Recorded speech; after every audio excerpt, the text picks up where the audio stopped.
नमस्कार. मी वैद्य स्वप्नील वाणी. तोंड येणं म्हणजे तोंडात फोड येणं हा आजार हल्ली बऱ्याच जणांना बघायला मिळतोय. एक लक्षात येईल, आरशात बघितल्यानंतर तोंडामध्ये जिभेच्या वर, कधी टाळूला, कधी ओठ आणि हिरडी याच्या आतमध्ये, कधी ओठावर पांढऱ्या रंगाचा मूगडाळी एवढा फोड दिसतो. आता हा फोड कसा आला असेल? तर पोटातली जी उष्णता आहे ती ह्या फोडाच्या माध्यमातून बाहेर पडत असते. अशी कल्पना करा की पूर्वीच्या काळी जशी चूल पेटवली जायची अशी चूल पेटलेली आहे, त्याच्यावर आपण काहीतरी शिजवायला ठेवलेलं आहे. आता ते शिजत असताना त्या चुलीतली उष्णता आणि जो धूर आहे तो जसा असा वर जायला लागतो, त्या पद्धतीचंच आपल्या शरीरामध्ये जेव्हा अन्नपचन होतं, पोटामध्ये जेव्हा पाचक पित्त नावाचं पित्त हे अन्न पचनासाठी मदत करत असतं, त्याच वेळेस ही जी उष्णता आहे ती अशी ही उष्णता ही वर येते आणि ही जिभेला किंवा मुखपोहरामध्ये तोंडाच्या आतमध्ये तुम्हाला त्या ठिकाणी पांढरे फोड हे दिसायला लागतात. थोडक्यात ही उष्णता या फोडांच्या माध्यमातून बाहेर पडत असते. याला कारणं पण तशीच घडलेली असतात. सगळ्यात महत्त्वाचं कारण म्हणजे शरीरात उष्णता खूप वाढलेली असते. ही का वाढली असेल? की अन्नपचन बिघडलेलं असतं, ॲसिडिटीचा त्रास असतो, ग्रहणीचा त्रास असतो, बऱ्याच वेळा अजीर्ण असतं, किंवा तुम्ही केमिकल युक्त औषधं खात असतात, पेन किलर्स असतात, अँटॅसिड लोक खातात, तरी सुद्धा हा माउथ अल्सर बळकावतो. बऱ्याच वेळा मानसिक ताणतणाव असतो, स्ट्रेस टेन्शन असतं, त्याचा परिणाम सुद्धा होऊन तुमचं अन्नपचन बिघडतं आणि अन्नपचन होत असतानाच परत पुन्हा ही उष्णता वाढते आणि त्याचं स्वरूप हे मुखपोहरामध्ये किंवा आपल्याला माउथ अल्सरच्या स्वरूपात दिसून येत असतं. आम्ही वैद्य म्हणतो की जीभ हा पोटाचा आरसा आहे.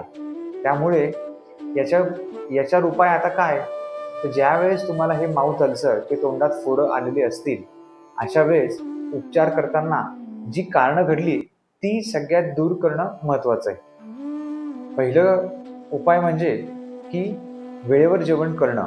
तुमचं जर उशिरा जेवण होत असेल रात्री 9-10 वाजता, तर ते हळूहळू कमी करून तुम्ही संध्याकाळी 6:30-7 वाजेपर्यंत जेवण हे झालंच पाहिजे असा प्रयत्न करा. म्हणजे अन्न पचनाला तेवढा वेळ व्यवस्थित मिळेल आणि हे माउथ अल्सर किंवा जे तोंड येणं हे प्रकरण पूर्णपणे समूळ नाश होईल.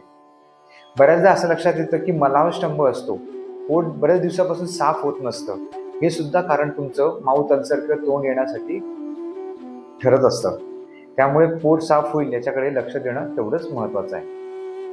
मानसिक ताणतणाव असेल, स्ट्रेस, टेन्शन, एन्झायटी असेल, तर त्याला उपचार सुद्धा तशीच आहेत.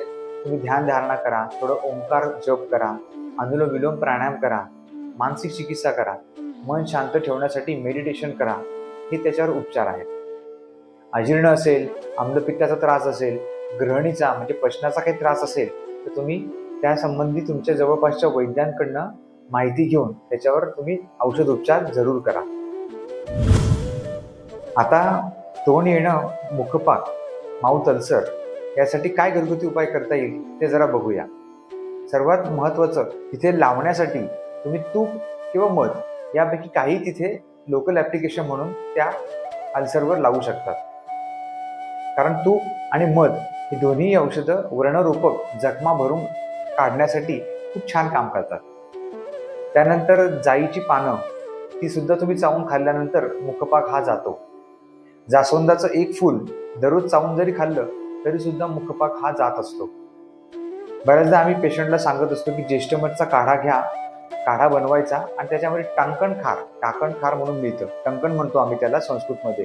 तर टंकण चिमूटभर टाकून त्याच्याने जरी गुळण्या केल्या तरी सुद्धा हा मुखपाक जाण्यासाठी त्याचा फायदा होतो.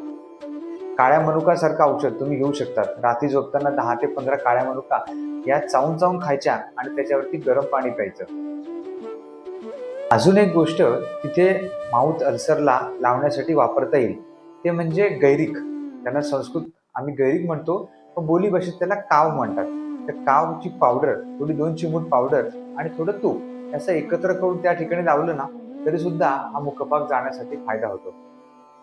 आणि खाण्यामध्ये गुलकंद, मोरावळा, तूप साखर अशी पित्तशामक औषधं खाल्ल्यास नक्की त्याचा मुखपाकासाठी फायदा होतो. व्हिडिओ आवडल्यास जरूर लाईक करा, शेअर करा आणि चॅनलला तुम्ही नवीन असाल तर माझ्या चॅनलला सबस्क्राईब करा. धन्यवाद.